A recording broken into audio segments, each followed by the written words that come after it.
दिया जाए तो आपका क्या बन जाती है बेटा, मिश्रित अर्थव्यवस्था बन जाती है।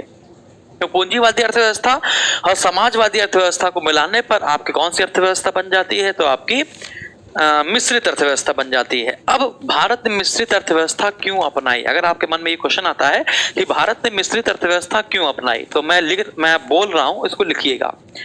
सरकार के पास पूंजी नहीं थी, सरकार के पास इतना पैसा नहीं था, संसाधनों का भी अभाव था, क्योंकि पहले रियासतें थी, रजवाड़े थे, तो सारे संसाधन उन्हीं के पास थे सारे।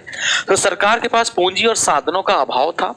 निजी क्षेत्र के पास, प्राइवेट लोगों के पास, यानी कि व्यक्तियों के पास या राजा रजवाड़ों के पास, उनके पास पूंजी उपलब्ध थी, टेक्निकल पावर भी उनके पास थी, मैनेजमेंट भी उनके पास था। मतलब कि राजा के पास गुलाम होते थे, गुलाम सारा काम करते थे, मैनेजमेंट पावर उनके पास होता था। सार्वजनिक क्षेत्र के भार को कम करने के लिए, पब्लिक सेक्टर के भार को कम करने के लिए आधे, क्योंकि आपको पता है सरकारी काम लेट लपेट होता है, धीरे होता है, तो उसको जल्दी कराने के लिए ठेका दे देंगे, ठेका किसी प्राइवेट कंपनी को दे देंगे, वो जल्दी से काम करेगी, फिर दूसरा काम करेगी जाके अपने। तो जो सरकारी काम होता है धीमे धीमे चलता है, जो प्राइवेट काम होता है वो जल्दी जल्दी करते हैं, क्योंकि एक काम किया दूसरा मिल गया, दूसरा काम तीसरा मिल गया, है ना।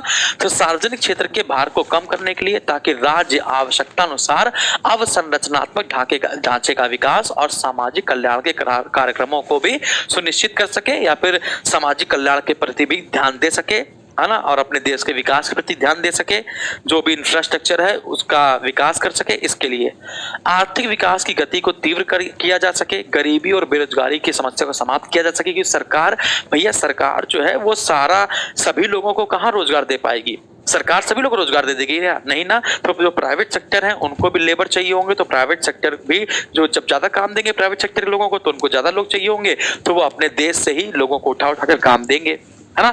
भारतीय अर्थव्यवस्था को एक कंपटीशन लेवल पे लाने के लिए, ताकि हमारा इतना उत्पादन हो जाए, मेरी अर्थव्यवस्था इतनी हाई लेवल पर आ जाए कि हम कंपटीशन कर सकें किसी दूसरे मुकाबले से, यानी दूसरे देशों से, उनको भी निर्यात कर सकें। 1991 के पहले पहले हम लोग सिर्फ चीजों को खरीदते थे दूसरे देशों से, लेकिन एलपीजी नीति लाने के बाद हम लोग अब चीजें बेचना भी शुरू कर दिए हैं दूसरे देशों को।